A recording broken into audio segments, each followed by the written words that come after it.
Hey folks, it's your buddy Mike Messier here on One Pro Wrestling and Sports Fan YouTube channel. Also, we'll be replaying this on One Mike Messier. And I am here with a gentleman who has his own website, dirkmanning.com. That's DIRKMANNING.com. Dirk Manning is the writer creator of comic series such as the Supernatural Noir, Tales of Mr. Ree. Do I have that Yeah. correct, Dirk? And the genre-bending horror anthology Nightmare World. More of Dirk's comic work includes Buried But Not Dead, which was nominated for a Ringo Award as Best Original Graphic Novel of 2021. Twisted Haunted Highons, Butts in Seats, the Tony Schiavone story of one of our favorite commentators in pro wrestling, Hope, The Adventures of, help me with this one, Uh, Chichulo, Cthulhu Jr. Yep, Chichulo Jr. and Friends, and Love Stories, parenthesis, to Die For. Now predominantly publishing with Source Point Press, where he also serves as special projects manager. Dirk was an early adopter in using crowdfunding to launch pre-sales of his comics and graphic novels, with Dirk's work having raised over $480,000 and counting in pre-sales on Kickstarter alone. Dirk is also the author of the inspirational how-to column-turned-book series Right or Wrong, a writer's guide to creating comics, and has contributed several short stories to the role-playing game series Clockwork Dominion for Requillery Game Studios. His screenplay writings include the YouTube horror series Black Box TV episode The Hunger, which was directed by Drew Daywalt and featuring Bonnie Aarons and John Grease. So, coming into us all the way from Detroit, Michigan, is Mr. Dirk Manning. How are you, Dirk? Very good, man. Thank you. Thank you for having me on. Yeah, I'm very happy to talk to you because I was one of those Kickstarter people that supported the book, Art Anderson. I've got the hardcover here, and there's also a paperback. And I think people, to tell you the truth, Dirk, I think your project with Art Anderson, My Life as the Enforcer, is the second crowdfunding project I've ever supported.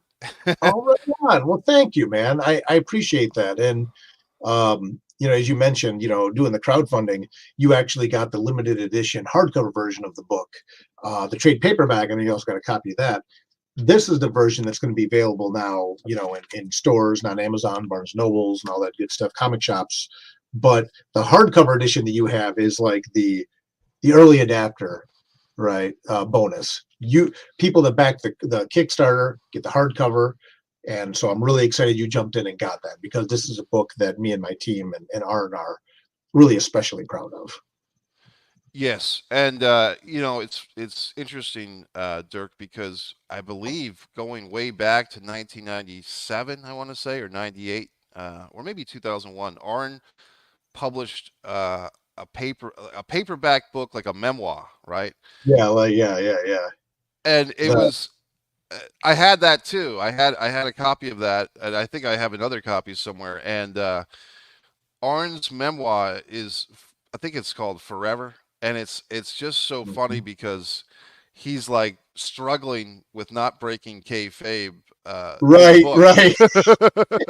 Yeah, it's a And very in character book, right?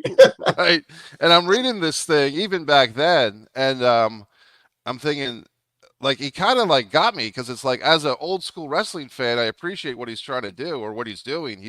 He's not giving away all the secrets, yet he's still telling the story. And I think through his podcast, which I listened to, ARN Anderson and Paul Bromwell on 80 on the Ad Free Show network with Arn Show. I listen to those guys every week, and I love how Arn breaks down his career month by month. So it's when they started talking about this comic and everything on with Paulie B on the show, I got intrigued. And like I said, as an old school wrestling fan, Arn Anderson's one of those guys that he could work any match on the card. He could work the opening match, and he could work the main event. And as a fan, it was totally acceptable for either way. No, you're exactly right. And it's funny when this book first came to fruition, which I don't think would be a surprise to most people that know the history of what I do. This book kind of came out directly as a result of me doing Butts and Seats, the Tony Schiavone story. And Arn, kind of as a rib, I met him and he's like, "When am I going to get a comic book?" And I'm like, "Okay, yeah, that sounds great, man. Let's do that." And again, as you read in my bio, predominantly in my career to date, I've been known as a horror comic writer, doing the Tales of Mystery, Nightmare World, stuff like that. But I've always been a huge wrestling fan since I was little. And working with Tony Schiavone on that book was really fun. But then you got a guy like Arn Anderson, totally different animal, right? Totally different way of telling the story. And again, I was really fascinated to tell the story about with Butts and Seats. We got to tell the story. My working title for Butts and Seats was A Life Amongst Giants. Because here's Tony, a guy who's objectively not a wrestler, but more of like a normal guy navigating through this life with these giant personalities and sometimes these physically giant characters. Arn is the giant, right? Arn is the wrestler. Arn is the guy. So now to kind of walk that back and then talk about what is it like to be the enforcer and what is it like to live your life as in many ways the guy behind the guy. Arn's a guy you can plug in anywhere. Like you said, he can be the opener, he can be the headliner. He had one of the biggest pops in WrestleMania history when he spinebustered The Undertaker, and everyone thought that was going to be the moment the streak ended, right? Against Ric Flair, right? Yeah. But getting to tell the story about the real person behind the character was an opportunity I couldn't say no to, and as a result, the book that we created with this, which again, now you can now order this on Amazon, through Barnes and Nobles, to comic book shops. Um, it's a fascinating and beautiful story that I think that even people who are not necessarily wrestling fans are really going to find a lot to invest in this book. Um, Arn is a natural storyteller, both in the ring, obviously, but also just personally, and him making the very vulnerable decision to open up the book by saying, "Let me tell you about my life when I was little, and the fact that I didn't know my father, and that my mom, no offense to his mom, kind of abandoned me, Right. and my grandparents raised me." That's not the normal tough way guy, the tough guy story that you hear, right? Um, and then as a result, when he takes you through this journey, and he starts talking about becoming a professional wrestler and being gifted the moniker of being an Anderson, and then all this stuff, and then the injuries he had, things like that. It's a hell of a story, and illustrated by Colm Griffin and Sean Daly, these two amazing illustrators, doing both. With Sean doing the present day Arn, and then flashing back to Colm stuff doing the past Arn. I'm exceptionally proud of this book, and I'm really excited that everyone that's been reading it has had such a very strong, positive reaction to it. And I'm glad this book exists, and that it's not the kayfabe version of the old book that he wrote. This is its own. This is its own beast. Yeah. And I find that if you're a fan of professional wrestling in general, but especially if you're from the 80s generation. But I keep telling the younger wrestling fans, Dirk, they've got to study the history because to have an Mm-hmm. appreciation of what the sport has been through. I mean, Arn Anderson was at Starrcade 85 with Ole Anderson against Wahoo McDaniel and Billy Jack Haynes. He was at the Great American Right, Bash show. I mean, to appreciate, because the NXT is still using the Great American Bash for their right. events now, 30, 40 years later. And it's just amazing. And one thing about Arn's life that I think he always does a good job of mentioning on the podcast, in this graphic novel, in his prior book, the relationship of two women, particularly his grandmother, who essentially raised him as if he was her child, and his wife, Erin. Uh, Yes. and uh, and I think, to Arn's credit and to Erin's credit, uh, they have lived through a lot of stuff. They have stayed together through thick and thin, and from all accounts, probably one of the most successful marriages of a pro wrestler. Be, be, and Right.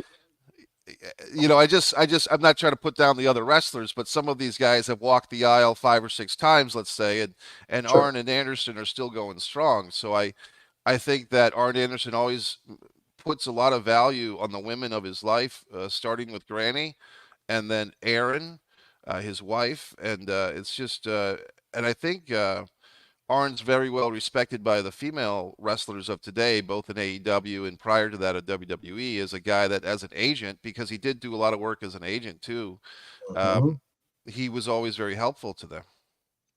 Yeah, Arn. The thing about Arn is he's a gentleman. He is a gentleman, and having the conversations I've had with him, um, not to peel back the curtain too much, but this book was done a long time before it was delivered. It got stuck in customs, which is just something that happens sometimes. I mean, the book was just sitting on a vat in a port for months, and times of adversity really, I think, ultimately show someone's true character. And Arn, through this whole process from beginning to end, I just talked to Arn on the phone the other day. Now that the book is out, and he's going to start doing signings and conventions with the book in hand. A gentleman. He is a true, consummate professional. And as a result, it was no. But I think that part of this is by being raised by his grandmother, having a strong relationship with his wife. That's testament to character, right? And me, this guy that came in and he entrusted to tell the story and work with him on this project. The book is done and out. We could never speak again, but he gives me a call and we start talking about some stuff and things like that. And through the whole thing, truly, truly a gentleman, and that gentle, kind Arn Anderson that you see in this book, that's him. That is him. And obviously now we're recently with him departing with AEW and what's going to be next for him. Anybody that has the opportunity to work with Arn through mentorship or in any capacity it would be a better person, I would argue, for doing so. Well, What you see is what you get, man. He's that guy. He's just a nice, kind, compassionate person. I got to tell you, Dirk, now with Cody Rhodes winning that Royal Rumble last night for the second time, what better placement than to have Arn Anderson rekindle the magic that Arn had as Cody's manager. And if you had Arn Anderson in Cody's corner this year for WrestleMania, maybe things will be a bit different against Roman Reigns, right? From your lips to God's ears, man, because I'll tell you what, finish the story, right? Right. Finish the story. And we even referenced it in the book very sublimely, but Arn's famous Glock promo with Yes. Cody back in the day, Right. and that came out around the time that we were working on the book together, and it was like, holy crap! Whoa! He's like, yeah, it's good to remind people that sometimes we still got it, right? And I would love nothing more than to see Arn come back in WWE and do that, and continue to lend. He's got such a mind for the business. Right. And what's unique about one of the things I think that's most unique about Arn, and I think this was like a subplot to the whole book, but maybe this didn't come out perhaps as inherently as I envisioned it would when I started the project. Arn has always been the guy behind the guy. Arn is the guy that makes other people better just by his presence of being there. And that's not to take away from any of Arn's many accomplishments as a wrestler, as a solo wrestler, as a tag team wrestler. Arn Anderson is a foundational element of the professional wrestling landscape as we see it today. But he's also has never been a Ric Flair, a Hulk Hogan, even like a John Cena in regards to the face of the company. And he will joke, and he'll make. I can hear Arn in my head right now making jokes. Well, you wouldn't want this face to be the face of, right? But every good, and again, I'm going to use a comic book analogy here. Every good comic book villain is oftentimes defined by their henchman, by their muscle, by their enforcer, Right. right? And oftentimes the main villain in a comic book especially is not as fearsome as their henchman, as their enforcer. And that was Arn. I mean, Ric Flair, incredible wrestler, one of the goats. But would Ric Flair have been Ric Flair without Arn Anderson, without the Four Horsemen? I mean, arguably yes, but there's still a very huge value added component to what Arn Anderson, the performer, brings to what he does. And you'll notice in the book, we're very sparingly referred to Arn by his legal name. Right. And I did that on purpose. Not that it's not public information. It is. Everyone knows that Arn Anderson is not his legal name. He's Martin Lundy. But the book was about Arn Anderson and what being Arn Anderson entails personally and professionally. So then when we do see Aaron in the book, when he first meets Aaron, when we do the modern takes, when he's there with his little dog and his wife and his kids and stuff like that, we talk about that.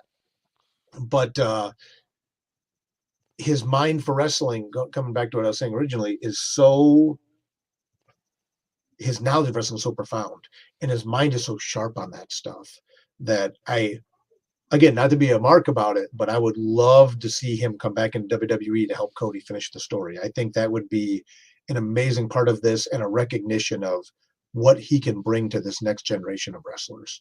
Um, Watching the Rumble yesterday, look how much young talent we had.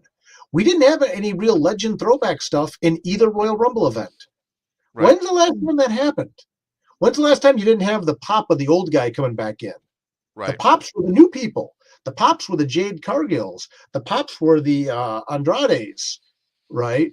So bringing Arn into that mix as well, not to be too much of a fanboy about it, but again, from your lips to God's ears, or from your lips to Triple H's ears, let's do that. Let's bring him back home and let him really continue to grow the industry like someone like only in his position can. Well, you know that Triple H has a huge respect for Arn Anderson. I believe that the Evolution Group, I think Arn is credited with naming the Evolution Group of Triple H, Ric Flair, Batista, and Randy Orton. And then uh, Triple H, I want to say around the 2000 era, started using one of Arn's custom moves, the Spine Buster. Mindbuster. Yep. And I mean, Ron Simmons used the spine buster, but they all give credit to Arn Anderson because basically he invented the spine buster. And Yeah. I Hey, can we go talked about that back in the and book. Yeah. yeah, I can remember he was using the gourd buster, which was like he would lift a guy up for a suplex and then drop him forward. Stop. But Dirk, we're both huge Arn Anderson fans. I'm so happy for you in this book, but I do want to talk about some of your other stuff because Sure, man. I have it's interesting for me as a pop culture enthusiast. When I was a kid, I was really into comics until I got into pro wrestling. And that's when pro wrestling kind of took over. The only cartoon I would watch after I got into wrestling was Alvin and the Chipmunks because that was on at 10:30, and then the Right. WWF was on at 11. And so, Right. There's your lead every in. right, exactly, it was a lead. The Chipmunks led in. Alvin and Theodore led in to Yeah. wrestling. But I'm telling you, before that, I was collecting, the Donald Duck comics, Richie Rich. I was a big Richie Rich fan, and I was also a huge fan of things like Ghost, and I think there was one. I want to say the Whitman comics had like these horror comics, Yep. Yep. and Yep. um, and the stories were really quite good, and they were short, but they had some real good horror elements to them. And I remember one of the few times I went camping as a kid with my cousins, I actually somehow got put in as the lead storyteller around the campfire, and I was telling the stories I had read in the comics. Right. Right. So in my recent years, I kind of get on eBay and I kind of like start revisiting my childhood, and I started buying some of the ghost stories and some of the Ripley's comics and some of this other stuff from my childhood and even before, like stuff going back to the 70s. And as you talk about your work with Arn Anderson, but really coming from the horror world, and I wrote a graphic novel, or I wrote a novel, A Distance from Avalon, a horror book. I've got to think that your background in horror is something I'd like to hear more about. So, can you tell me about how you got into horror and how you've made this a career for yourself? Yeah, yeah. My first comic series I ever published is titled Nightmare World, which is very much a throwback to a lot of those old horror anthologies you talk about. Um, and what's funny is now this year we're doing the 20th anniversary edition of that book through Source Point Press called Nightmare World: The Complete Collection, which again available for pre-order on Amazon, Barnes and Nobles, wherever books are sold. You can check that out. Um, but I've always been, before I was a comic person, even I was a horror person. I used to watch, again, that's something Art and I have in common was my grandparents were very involved in helping raise me as well. When I was younger, I was fortunate enough to have a relationship with my parents, but my grandparents were a big part of that. And some of my earliest memories when I was little was watching The Twilight Zone with my great grandmother, right? And I loved the idea of many of the Twilight Zones were put two people in a room, but then twist the room, right? Put him in an unusual circumstance. And Rod Sterling is one of the greatest American storytellers of all time, bar none. That is not up for debate as far as I'm concerned. Right. So, yeah, my background is very much as a horror person first. And I didn't discover comics till I was about 13 years old. The reason I discovered comics is because I was such a voracious reader. I loved the idea that if I could find stories I was invested in, I'd get new content every month. That was the first thing to me. I would go to the library and like literally be like reading all the books on the shelves and like I don't want to say something as grandiose as the library is running out of books for me, but they're running out of books for the stuff I liked, Right. Right. right? You know, I read 20,000 Leagues Under the Sea so many times. Like, I want something else. I want more stuff like this. I want more of this Ray Bradbury stuff. I want more Edgar Allan Poe stuff. I want more, later Harlan Ellison stuff, right? But, more Stephen King stuff, more Clive Barker stuff. I'm like, just mainlining this stuff. Give it to me. Give it to me. So comics became a thing. What do you mean there's always going to be more? That fascinated me. And then I started really start to appreciate the medium, about how you can tell stories in words and pictures and the juxtaposition of words and pictures. So then I started getting into stuff like some of the masters of the form, like Alec Allen Moore, who juxtaposes so well in books like Watchmen, right? Or then I read The Crow by James O'Barr, which, I mean, the sheer passion he puts on the page. A lot of people are familiar with the movie The Crow and the franchise of The Crow. You read that original graphic novel, James O'Barr bled on those pages, and that became a very instrumental piece of me learning to appreciate and love comics. And then the third part of that trifecta for me was Frank Miller's Dark Knight Returns, which a lot of people know Frank Miller went on to do things like 300 and stuff like that, Sin City. But the idea that you could take something like Batman, which, like a lot of people, I was most familiar with like the 60s, Adam West TV show, but make it very gritty and realistic and extrapolate out on this and dense. My parents bought me The Dark Knight Returns as a Christmas present. My mom's like, well, I know you're starting to read comics and I know you read fast. So this is a thick one. This one should take you a minute. Right. Right. But you take all that and then you combine that with my love of horror. And that's really what started my career as a comic book writer with Nightmare World, which again, 20 years later now, it's being re-released again through Source Point Press in this big definitive trade paperback edition of the whole series. Other horror stuff I've done is like Tales of Mystery, which is more of like a supernatural noir, which again, the play on words, Tales of Mystery, Right. like throwback to the old books, right? Yep. We just did the 5th volume of that on Kickstarter recently. It's about a paranormal troubleshooter who hunts monsters, and with that book, I really wanted to explore. There's hundreds of stories out there about people that hunt monsters. You go back all the way back to like Van Helsing and Dracula, for God's sake, right? But my thing with that, or modern like John Constantine Hellblazer. But my thing has always been, what would it really be like to be that person? How do you make friends? What do? Oh, I hunt monsters. How do I know you're not a monster? Let me throw holy water on you, right? All the time. Anybody I meet, first date, okay, how does this cross affect you? Holy water, this, that, can I see your reflection? And I wanted to really explore what that life would do to someone and ultimately the trauma that would put that person through and how do they function in society. And that's become Tales of Mystery, which is my longest running franchise to date. Like I said, Volume 5 just came out. It's available through bookstores and things like that. I love comics as a medium. I love horror as a genre. And as a result, that's become a real foundational element of what I've done. In more recent years, again, along with the wrestling books, I've branched out. I did, you mentioned earlier, um, my first all ages book, which not surprisingly is a horror book, all ages horror book, Oh, here we go.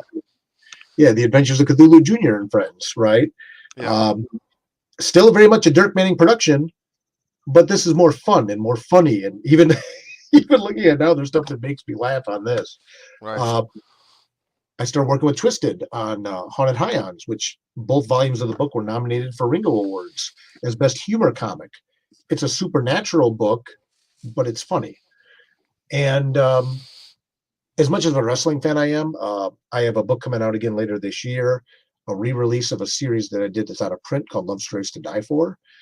That has a wrestling story in it, which is kind of a horror story as well. Um, but ultimately, through and through, I'm a horror guy because, to me, the genre of horror, I think, addresses the human condition very well by answering the question, what would you do if? Right.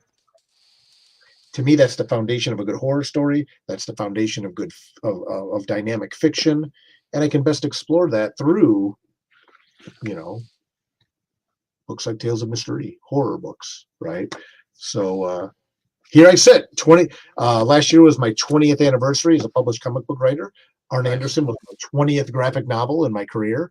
Not to mention little side things I've done, and I'm very fortunate to be in this position to continue to do this work. That's awesome. And a lot of stuff you said there we could dive into. I'm interested in how you've used the internet crowdsourcing, Kickstarter, these mediums that, when you and I were kids didn't exist, but here they are, Yeah. and you've used them to great heights. Tell me some of your thoughts on that about crowdsourcing, crowdfunding. Tell me some of your insights in that world. Yeah, I was, and sometimes people might get tired of me saying this, but I was really one of the OGs of crowdfunding comics. And the reason is because when I first started publishing Nightmare World, I started publishing it as an online comic. I did not target comic book readers with my work. I targeted horror readers. Like you said, people that maybe knew about comics from like Richie Rich or G.I. Joe, whatever it was, but showing them the foundation. When you look at the history of comic books, horror is always a thread. Your Tales from the Crypt, your Creepies, your Eries, Ghosts. Any publisher ever has published horror anthologies at some point, right? Well, what I found was a lot of the people that enjoyed my work online did not necessarily go to comic book shops, right? And as a result, when I would try to take like Nightmare World to publishers, especially at the time when I was starting the series, horror comics and on top of that, horror anthology style comics were seen as kind of like short stories, kind of seen like the ghetto of comics, right? Like, oh, well, we need filler, we'll put in a short story. Go back to what I said earlier. I grew up reading Ray Bradbury, Edgar Allan Poe, people that their bread and butter was short stories. And I loved that stuff. And I think it's harder to write a good short story than it is to write a good long story. So I quickly realized that I was kind of beating my head against the walls with publishers to an extent. And that's not to say I didn't get published. I did. But I realized ultimately I had to demonstrate that there was a bigger audience there than perhaps the comic book publishing market was tapping into. Right. So Nightmare World, the first 3 volumes got published by Image Comics, who published The Walking Dead, and they published, they're one of the biggest publishers of creator-owned content out there. But they wouldn't publish the 4th book to finish the series because the direct market sales were not there. And Jim Valentino, who I work with at Image, even said, he goes, you onesie twosies these book out. You get on the road, he goes, you can sell your books left and right, but that doesn't work for what we're doing in the comic book stores. So I went to Devil's Due, and he let me do crowdfunding. And we set a crowdfunding record for creator-owned books for the publisher with Nightmare World. We did over $45,000 in pre-sales in 30 days. which is not anything to sneeze at, as No, far as it's I'm not. concerned. Yeah. But it demonstrated again, there's an audience for my work there. And in a lot of ways now, crowdfunding has become the great equalizer for creators. Um, the Tony Schiavone book, Butts and Seats, we did over 130,000 on Kickstarter. I don't know if we would have released that book directly into the direct market first, we would have had the kind of reaction we had versus Kickstarter. Because again, a lot of Tony's fans didn't ever go to a comic shop, didn't even read a comic book, but they like Tony, so they Right. bought the book. Like you yourself were saying, this is only your second ever crowdfunder. You're a fan of ARN Anderson, so you're like, oh, Arn's doing a graphic novel. I don't know a lot about Kickstarter and stuff, but I can get a cool hardcover edition of this book. Great. And that's the other thing that I love about crowdfunding is it allows me to do things that I can't necessarily do in the direct market. So case in point, uh, like Haunted Highlands is another example of this. When we did pre-sales for this book, we could do a leather bound hardcover edition, you know, Right. ribbon bookmarks. We can do these fancy collector's editions of the book. But then when we do the book in the direct market, we can do the trade paperback, something that more people are more traditionally used to. And again, they can spend, 20 bucks or so on this, but the fans can get the limited edition hardcover version, which comic book stores may not inherently support what we're doing on something like this. So to me, that's the real power of Kickstarter is it allows us to directly sell to the consumer deluxe editions of the books, a little bit fancier collector's editions, but then allow us to still do, you know, trade paperbacks later for the mass market. Let me ask you a technical question on that because I did enjoy the ribbon that came with the Arn Anderson hardcover that I Yeah, got as and my because I actually used it last night because I read about there it is.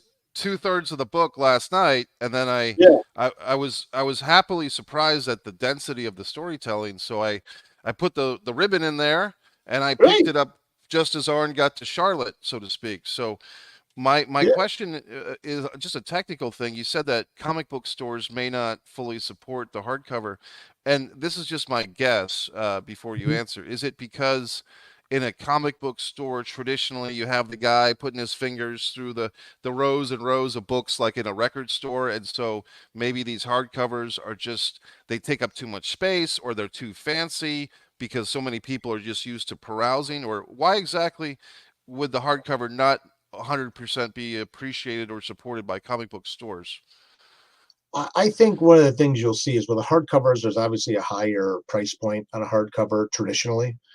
Also, to be fair, despite 20 years in this industry and the success I've had, I've never written for Marvel. I've never written for DC. I have taken a very non-traditional path in doing primarily creator-owned work my whole career. I'm not a household name to comic book people. If I went and played the game and tried to go write Thor or Batman or whatever, something like that, my name value in the industry would be a lot higher to retailers because like they said, oh yeah, he wrote that X-Men book for a minute and it was good. Am I a better writer by writing X-Men? Not really. I mean, I'm just playing with someone else's toys for a minute, right? So as a result, I think asking comic book stores to order a limited edition deluxe higher price point hardcover version of a book from a writer that they're not inherently familiar with is a bit of a gamble, right? And again, with your hardcovers, you get a signed book plate. You got a book plate signed by Arn, signed by me, signed by the two artists. That book plate traveled around the world, my friend. So that book went from me to Arn to Canada to Ireland and back. That's right. There it is, right there, right? How So cool. You get 4 signatures on that. That's not something we can necessarily do in the direct market, right? I mean, they don't want to keep track of like people opening the book and taking out the book plate and stealing it or whatever else. So I get it. So it's always very important to offer. And again, I look at this from a music perspective. If I really like a band, I might want to buy the deluxe edition of the album, like the bonus tracks and like the bonus book and things like that. Right? I'm sitting you in a room. I still collect CDs. I love that stuff. But for the casual fans who don't want to go all in, you offer a nice affordable trade paperback, 20, 25 bucks. Like you said, nice dense story, none of the extras. But through comic book stores, ones that know that maybe they built up a relationship with me professionally, or that their customers are familiar with my work, they may want to go all in and go, by the way, we got a deluxe edition of that new Dirk Manning book. But the common stores, because I have not become a household name, again, because it sounds terrible. I'm not trying to put myself over. I've been nominated for 3 Ringo Awards, which is kind of cool, or been nominated for the Ringo Award 3 times with books I've written. I've had a #1 best-selling book on Amazon. Butts and Seats was the first ever graphic novel, original graphic novel advertised on cable television. That doesn't mean as much to the casual comic fan as if I wrote Spider-Man or Batman. Right. And no offense, that's not my career goal to write Spider-Man or Batman. I'm just, it's cool. I've had flirtations about writing major corporate characters, but I've got so much time. And there's things I want to do. And again, I want to finish Tales of Mystery. Nightmare World, Hope, Cthulhu Jr., working with Art and Tony and Twisted. And I've got a book coming out this year with the Lon Chaney estate. That's my jam. I'm not poo-pooing. I'm not dismissing corporate superhero books. Again, I write my own superhero book. I do a book called Hope, which is a superhero book. It's a creator-owned book. This is where my attention is. But as a result, I completely understand the fact that that does not make me a household name to every comic book store yet, although my name is growing. So they don't want to order the fancy, more expensive version. And that's cool. I'm going to give you the trade paperback, the common version. That, like you said, people can pick it up and leaf through it. Right. And you don't have to protect it because it's not a fancy hardcover with a ribbon bookmark and gold gilded pages and stuff like that. So I think that's a lot of the reason why. I get it, and I mean, when you're talking, so many things come to mind. I mean, you've probably heard of these guys. When I was a young man, once upon a time, I saw a band in concert for $5 called Fugazi. There it And is. Fugazi was like I believe they were from D.C., Washington, Yeah. D.C. They Yep. were like ahead of their time, probably by about 25 years, as far Oh, as yeah. the do it yourself. We were printing our own LPs. We're printing our own 45 records. We're Mm-hmm. touring the country in these unofficial venues. Like I saw them in kind of an unofficial, like basically a house, Or right? like a house or a gym, right? Yeah. I basically saw them in somebody's big house in Greensboro, North Carolina, and $5. And I'm telling you, it's just, but they were big and DIY. When people hear that, I Right. don't. I'll be honest with you, Dirk. I mean, kids these days with TikTok and everything else at their disposal, YouTube Shorts and everything. These things weren't around when I was an angry young man. You know what I mean? And Right. and I give you a lot of credit because you've done well with this stuff. Whereas myself in filmmaking, I actually got very frustrated with Indiegogo and Kickstarter the few times that I try to do them with projects, and I'm really appreciative because I know that it's not as simple as, hey, we're going to put a Kickstarter up this weekend and everyone's going to give us their money, and then we're going to all be rich and famous and live happily ever after.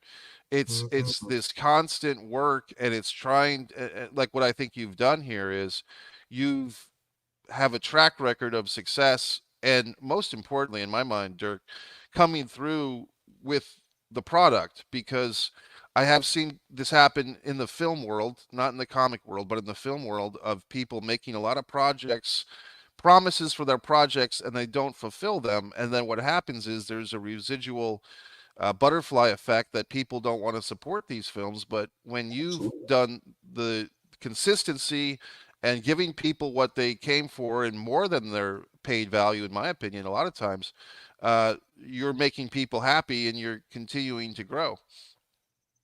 Thank you. And that's it. Crowdfunding is very much a contract, like anything is.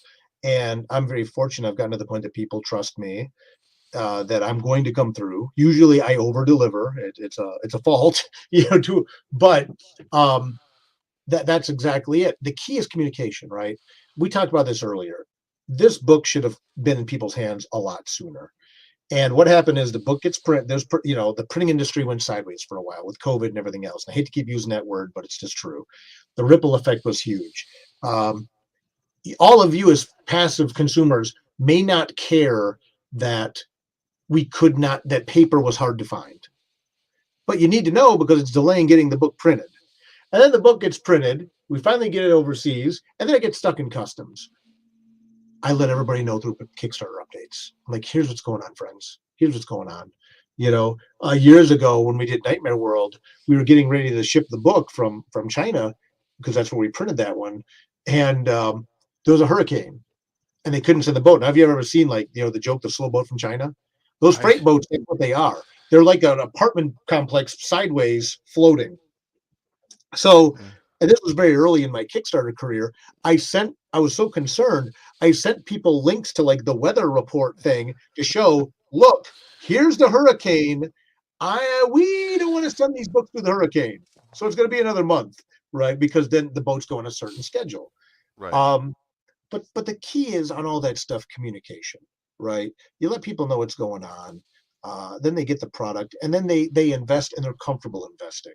I did a book recently, again, on Kickstarter. We did a second edition of this book, Right or Wrong, A Writer's Guide to Creating Comics. This is my pay it forward book in regards to how do you traverse that stuff. And one of the biggest things is communicate and just keep your word on what you're going to do, right? And as a result, that's why now I've run over a dozen Kickstarter campaigns. And again, we're closing in on I'll be the $500,000 man, right? I'll get half the belt and I'll carry it around. you know, but that's also a privilege and an honor that I don't take for granted either. I'm to a point now where I want to start being able to run two Kickstarters back to back, but I don't ever want to have more than two books that are fulfilled. We just did the Kickstarter for the second volume of the book Hope, which I showed you a moment ago. We did the Kickstarter for this. We're getting everyone order fulfillment now, and then when the day I send this book to the printer is the day I'm going to launch my next Kickstarter for a Native American Western werewolf comic called Homestead. People know they're going to get Hope, and then they're going to get Homestead, and then when Hope delivers, Homestead will be at the printer, and then I'll do the next one. And I think my crowd is comfortable enough this way, knowing that stuff's going to come through. Right. But again, you don't take that for granted. You offer a very high value and you communicate open and honestly with people about the process. You can't let shame run your game. I was very embarrassed about the fact that this book was stuck in custom. But then I'm like, there's nothing I can do about it. I literally could have driven to California and gone and like knocked on the door. They're not going to give me the book sooner. I just got to tell people, look, friends, it's done. I promise it's done. It's just sitting there. So just be open and honest. Just communicate with people. And then as a result, they'll come back to you again and again. And again, hopefully some of these ARN Anderson fans will say, this was a really good book. Oh, Dirk's doing like a Native American Western werewolf story, and it's a one and done book. Okay, that sounds interesting. I'll check that out. Right. And then maybe they'll go backwards and forwards. You talking about the fact you like horror anthologies. I kind of snuck in a plug. I've got this book, Nightmare World, that's coming out next month. Real good one. You can pre-order it now on Amazon. You can pre-order it now through Barnes and Nobles. You might like it. So that's the nature of the work as a creator, is continuing to fulfill, continuing to offer high value content, and then hoping that people will be reciprocal to that. And I've been very fortunate thus far that they have been, and that's something I'm very grateful for. Well, the homestead one does sound like something that caught my attention. That you mentioned it because I like wolves. The Native American people I have great respect for. I lived in the state of Rhode Island where you had uh, towns like Narragansett, which is a Native American name Oh yeah. and all types of stuff. Yeah, I'm excited about a lot of the things that you're saying, and for me, during the pandemic, Dirk, I got so frustrated with my screenplays that I've written, like 10 or 12 feature film screenplays, and Hmm. only a few of them have actually been made. So I started adapting my screenplays into novels through Right. through Amazon, through their Amazon KDP, because Yep. I didn't want to go down that path of sending out query letters to Simon and Schuster or to whoever, because to me that was too reminiscent of, as a filmmaker, trying to get other people's money to make a movie, or trying to send a finished short film to a festival. Basically, I didn't want to look for anyone else's approval. I wanted to go straight to the market. So that's, I did the A Distance from Avalon. Is basically my gothic horror magical realism story. and Right. uh, and I just and then I did another one, Fight or Play Basketball, which you would appreciate this. This is the published book, which I've got these clips from the Dollar Tree, because Right. now I'm finding, like, man, I've got sentences in this book which are perfectly fine, but like, say it's a 20-word sentence, I think I can get that sentence down to 18 or 14 words. So now I'm painstakingly going through my already published book and Yeah. redrafting it. But here's the good thing, Dirk, with, and I know I'm putting over Amazon here, but with the Amazon KDP, I Yep. can do that and not have to ask an editor or a publisher for permission, or, hey, Yep. I'm going to go into the file and tweak it and make a second edition and make my 20-word sentences to 14. If that was a major publisher, Reagan Books or whoever, they would not care if I wanted to change my 20-word sentence to 14 words. They would not understand, in my opinion, as a writer. You have what the term I want to use for you too is pride of authorship. And Right. uh, and I think of my time talking with Vince Russo. I've been on his podcast, and I think a lot of problems that Vince Russo had with the WWE is they did not want to give him credit. They didn't want to give anyone but Vince McMahon credit for the writing of the storylines, because they want to think that the McMahons do this thing on their own. And Vince Russo, like yourself and like me, had what I call pride of authorship. When you're a Right. creator and you're putting your ass on the line and you're putting your time into your computer, and as you a lifelong horror fan, a lifelong wrestling fan, you have pride of authorship, which I just don't think that a lot of people get that. Even the audience doesn't get it sometimes, and I'm afraid on some level that with AI, a thing which can be used as a tool, and it can also be used as a replacement for human beings. I hope that pride of authorship does not get sacrificed along the way of technology, Dirk. No, no, you're exactly right. And obviously the AI thing in the world of art for comics especially is a huge thing right now. And then obviously with writers it's becoming more and more of a thing too. And ultimately what it comes down to is we have to put things into the world that only we can create. Right. And when I did the first edition of Right or Wrong, I talked about how, I was young and full of piss and vinegar when I did the first edition of this book. And I'm like, if you write something that comes from your heart, gosh darn it, it's going to be almost impossible for other people to steal it. Then AI comes around. Right. Record I'm like, skip. The record skip. ooh, I'm like, yeah, maybe not. And in my own career, I've had my work very heavily influence other existing works to the point where perhaps I should have been given more credit than I was. And we'll leave it at that. Right. But you're right. Ultimately, what it comes down to, though, as creators, in regards to that pride of authorship, is produce it, do it. And I really appreciate what you were saying about how you want to write screenplays, but then you switch to novels to get it done, because that's it. I can have it done on my desktop. I can have it done sitting in my drawer. I can have it done in my head. It's not, but it doesn't really exist till it's out there. Right over here in my office, I have a spinner rack, an old timey comic book spinner rack that is almost filled with my own work. Right. And that was always been like a goal for me, is like, someday I want to fill a spinner rack, not just with issues, but with graphic novels of my own work. And the only way to make that happen is to produce it and get it done. And that's why it's so funny that people in film love comics, people in comics love film. But it's like that grass is always green on the other side thing. And I'm always like, no, man, I'm going to do the books. I'm going to do the books. And that's why I haven't chased that dragon of like writing a Spider-Man, writing an X-Men. There's a million people that want to write X-Men. Everyone has a Spider-Man story. Everyone has a Batman story. If you write comics at all, even though I've never been a superhero guy, you have a story like that you can do. And you can chase that dragon and have to, talk to editors, butter them up, and then do your other thing. No, man, look, I want to put in my books. I want to make them real. So I kudos to you again. And you're right. Amazon's print on demand work is a wonderful way to get your stuff out. I talk about that a lot in Right or Wrong. Just get the book. Yeah, you have the thing. You have done the thing that more than 99% of people that talk about it, or less than that do. You have the book, and that's powerful, and that's to be commended. And then you do the next one. And again, I have to go back and make sure when I publish a book, sometimes I'll go back and read it for like 6 months, because it's like, again, I have great editors, I have great publishers, but like, oh, what if there's something I would have done differently? And I have to get to that place where I'm like, woosah, okay, I'm going to pick up ARN Anderson and I'm going to read this book. Even though I've read it on the screen 100 times, it's a process. It's all a process. But I tell people all the time when I do panels on writing and things like that, the only thing better than a perfect book is a finished book. The only thing better than finished.